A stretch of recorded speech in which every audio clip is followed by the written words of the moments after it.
خبراتن هامي قانخاتهم دحنا قانخاتهم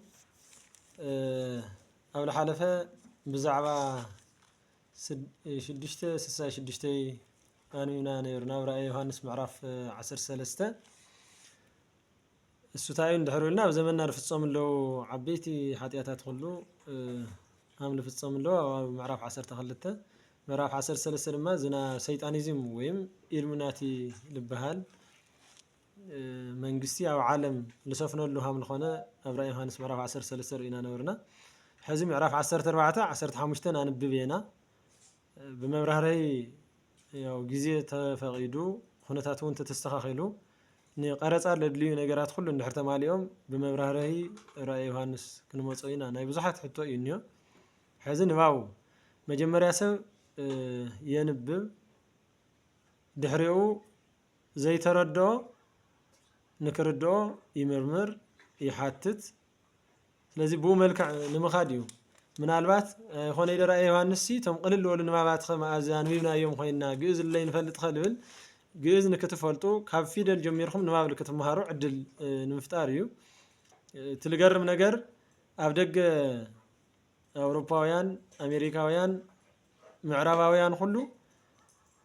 ካብ ሰርቲፊኬት ክሳብ ፒኤችዲ ልዕሊኡ እውን ኣብ ዩኒቨርሲቲታት ልዕሊ 31 ዩኒቨርሲቲታት ግዕዝ ትምህርቲ ይወሃብ እዩ መበቆሉ ግን ኢትዮጵያዊ ቋንቋ ቀደማዋይ ቋንቋ ነባር ቋንቋ ኢሎም እዮም ልጥቀም ለውሉ ተነባር ቋንቋና ሓድግና ቶም ድሕራውን ካብኡ ተወለዱ ኢና ተኸቲልና ንኸድለና ሞ ቋንቋ እዚ ቋንቋና ምዃኑ ሃምቱ ለሓለፈ ለወልኽዎ ቋንቋ ሃይማኖት አይውክሊ ሃይማኖት ግን በቋንቋ ክግለጽ ክስፋፋሕ ይኽእል እዩ ሃይማኖት እውን ቋንቋ ከስፋሕፍሕ ይኽእል እዩ እዚ ትብል ተለኹ ቋንቋ ሃይማኖት ንቋንቋ ይተሓጋገዙ ማለት አይኾነ ቋንቋ ግን ሃይማኖት አይኾነ ክብል እንደለኹ ሕዚ ንቀጽል ጽቡቕ ንባብ ይግበረልና ምዕራፍ 14 ራእየ ዮሐንስ በእንተ በግዕ ወማህበራኑ ወምዝ ቆመ ዝግቱ በግዕ ላዕለ ደብረ ጽዮን ወምስሌሁ 14,400 እለ ጽሑፍ ውስተ ፍጽሞሙ ስሙ ወስመ አቡሁ ወስመ ቅዱስ መንፈሱ ወመጽአ ቃል እምሰማይ ከመ ቃለ ማይ ብዙ ወከመ ቃለ ነጎድጓድ አብይ ወከመ ቃለ መሰናቆስ ሰው ይሰነቅው በበመሰንቆታቲሆሙ ወያልዩ ማሕሌተ አዲሰ ቅድመ መንበሩ ወቅድመ እልክቱ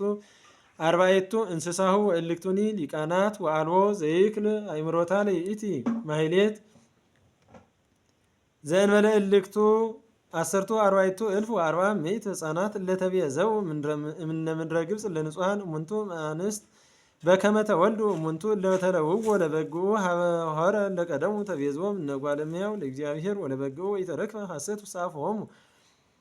እስመ ንጹሐን እሙንቱ እምኃጢአት ወእምዝ መጽአ ካልእ መልአክ ዘይሰርር ማእከለ ሰማይ ወምድር ይጸውር ወንጌለ ዘለዓለም ከመ ይስብክ ሎሙ ለለ ይነብሩ ዲበ ምድር ወለኩሎሙ አሕዛብ ወሕዝብ ወነገድ ወበሃውርት እንዘይብል በቃል አብይ ፈርህዎ ለእግዚአብሔር ወሰብህዎ እስመ በጽሐት ሰዓተ ደይኑ አብይ ወስግዱ ሎቱ ለዘገብረ ሰማየ ወምድረ ወባሕረ ወአፍላገ ወአንቂተ ማያት ወካልእ መልአክ ተለዎ እንዘይብል ወድቀት ባቢሎን ሀገር አባይ ምነወይነ መንሱታ ወዝሙታ ዘአስተየት ለኩሉ አሕዛብ ወሳልስ መልአክ ተለዎ እንዘይብል በቃል አብይ ዘሰገደ ለዝግቱ አርዌ ወለምስሉ ወዘጽሑፍ ትእምርተ ስሙ ውስተ ፍጽሙ አብ ውስተ እዴሁ ይስተይ ውእቱኒ ወይነ መዓቱ ለእግዚአብሔር ዘቅዱስ ውስተ ጽዋዐ መዓቱ ዘይኮነ ትውስሃ ወይትኮነን በእሳት ወተይ በቅድመ መላእክቲሁ ወበቅድመ በግቡ ወአርገጥ ይሰደይኖሙ ለዓለመ ዓለም ወአልቦሙ ዕረፍት መዓልተ ወሌሊተ ወዘንተ ኩነኔ ይረክቡ ለይሰግዱ ለውእቱ አርዌ ወለምስሉ ትልገርም ነገር እቲ ሳልሳይ መልአክ ልኽተለሎ ልምስሉ ልሰገደ ስሙ ልጽሓፈ ኣብ ገንበሩ ኣብ እዱ ልጽሓፈ ይሉሎ ናዩኒ እንድሕሪልና ትራእየ ዮሐንስ ምዕራፍ 13 ነው 666 ተባሂሉ ልጽዋዕ ኢሉሚናቲ ወይም ና ሰይጣኒዝም እምነት እዩ በመብራሪያ ካልእ ግዜ ክንመጽ ኢና ወለይ ጽሕፉ ትእምርተ ስሙ ወዝ ውእቱ ትዕግስቶሙ ለቅዱሳን ለያዕቅቡ ትእዛዘ እግዚአብሔር ወሃይማኖቶ ለኢየሱስ ወመጽአ ቃል እምሰማይ ዘይብል ጸሐፍ ይዜ ብፁዓን ለሞቱ በእንተ እግዚአብሔር እወ ከማሁ ይቤ መንፈስ ቅዱስ ከመ ይዕርፉ እምነ ጻማ ሆሙ ወተለወሙ ግብሮሙ ወይወስዶሙ ሀበ ነቃማየ ህይወት በዓለም አይጸድ ወመጻ ደመና ወመጻት ደመና ብርህት ውስተ ይእቲ ደመና ይነብር ወልደ እጓለ እመሕያው ወአክሊለ ወርቅ ዲበ ርእሱ ወማእፀድ በሊህ ውስተ እዴሁ ወወፃ ካልእ መልአክ እምነ መቅደሱ ለእግዚአብሔር ወይጸርህ ሎቱ በቃል አብይ ለዘይነብር ውስተ ደመና ወይብል ፈኑ ማይጸደከ በሊሃ ወእጽድ እስመ በጽሐት ሰዓት ለአጺድ እስመ የብሰ ማይረረ ምድር ወእምዝ አልዓለ ማይጸዶ ውእቱ ዘይነብር ውስተ ደመና ላዕለ ምድር ወተአጽደት ምድር ወወፃ ካልእ መልአክ እምነ መቅደሱ ዘውስተ ሰማይ ወይጸውር ውእቱኒ ማይጸደ በሊሃ ወካልእ መልአክ ተለዎ እምነ ምሥዋዕ ዘውእቱ ስሉጥ ላዕለ እሳት ወጸውኦ ቃል አብይ ለዝግቱ ዘይጸውር ማይጸደ በሊሃ ወይቤሎ ፈኑ ማይጸደከ በሊሃ ወቅስም አስካሎ ለአጸደ ወይና ለምድር እስመ አብይ አስካሉ ወነስአ ውእቱ መልአክ ማይጸዶ አውረደ ውስተ ምድር ወቀሰመ ቦቶ አጸደ ወይና ለምድር ወወደዮ ውስተ ምክያደ መዓቱ ለእግዚአብሔር አብይ ወአኬድዎ በምክያድ በአፋ እምነ ሀገር ወወፃ ደም እምነ ውእቱ ምክያድ ወበፅሐ እስከ ሀበ ልጓመ ፈረስ ወውህዘ እስከ 16 ምዕራፍ ክቡራንን ክቡራትን ብዚ ሓተትኩሞ ብዝሃብኩሞ ርእቶ መሰረት ሓደ ምዕራፍ ንምግባር ክፍትን እየ ኣብ ዝሓለፈ ክልተ ምዕራፍ ይገብሮ ነይረ ሕዚ ግን ይነውሕሎ እሞ ሕፅር ይበል ሓደ ምዕራፍ ይኹነልና ብለልኩ መሰረት ሓደ ምዕራፍ ክገብሮ እየ ምዕራፍ 14 ዝይመስል ኣብዚ ከተሓሳስበ ልደሊ ስፖንሰር ምዃን ትደልዩ ኩሉ ስፖንሰር ሓገዝ ተትገብሩልና እዚ ሚድያ እዚ ንክዓቢ ብስብከት ብመብራህርሂ ብዝተፈላለየ መልክዑ ክቕፅል ዝደሊ ሰብ ተልዩ ንቐረፃ ዘድልዩ ነገራት ኣለዉ እሳቶም ምሕጋዝ ትኽእሉ ኢኹም ካሊእ ብተወሳኺ ብዙሓት መፅሓፍ ዘይትፅሕፉ ትብሉ እውን እኒኹም መፅሓፍ ንምፅሓፍ ዘድልዩ ነገራት እኒአው ከም ላፕቶፕ ንመፅሓፍ ላፕቶፕ ወሳኒ እዩ ንቐረፃ ድማ ካሜራ ምናልባት ካሜራ መጠኑ ክዓቢ ክነስ ይኽእል እዩ ናይ ዓቕምና ናይ ዓቕመይ ካብ ብሞባይል ብካሜራ እንተኮይኑ ንቐረፃ ምቹው ይኮን ስለዚ ትሕግዙ ትደልዩ ኩሉ ምሕጋዝ ትኽእሉ ኢኹም ካሊእ ናይ ትምህርቲ ዕድል ክትሕግዙ ትደልዩ ብሓቂ ትምህርቲ ላደለና ግን እቲ ግዜ ዓቕምና ስለ ዘይፈቅደልና ንምሃር ኣይከኣልናን እሞ ኣነ ህዚ ትምህርቲ ክውስኽ ይደሊ ብፍላይ ናይ ግእዝ መምህር ካብ ምዃነይ ግእዝ ሞደርን ዝኾነ ብዩኒቨርሲታት ዲግሪ ካሊእ እውን ይወሃብ ኣሎ እቲ ናይ ደገ ይፅንሐልና ኣብ ውሽጢ ዓዲ ግን ዲግሪ ይወሃብ ስለዘሎ ሲ ካልኣይ ዲግረይ ግእዝ ክሰርሕ ይደሊ ትሕግዙ እንድሕር ሃሊኹም ሓቂ ክቡራን ምእመናን ኣሕዋት ኣነ ናይ ማኔጅመንት ዲግሪ ኣለኒ ግእዝ እውን ናይ ቅኔ መምህር እየ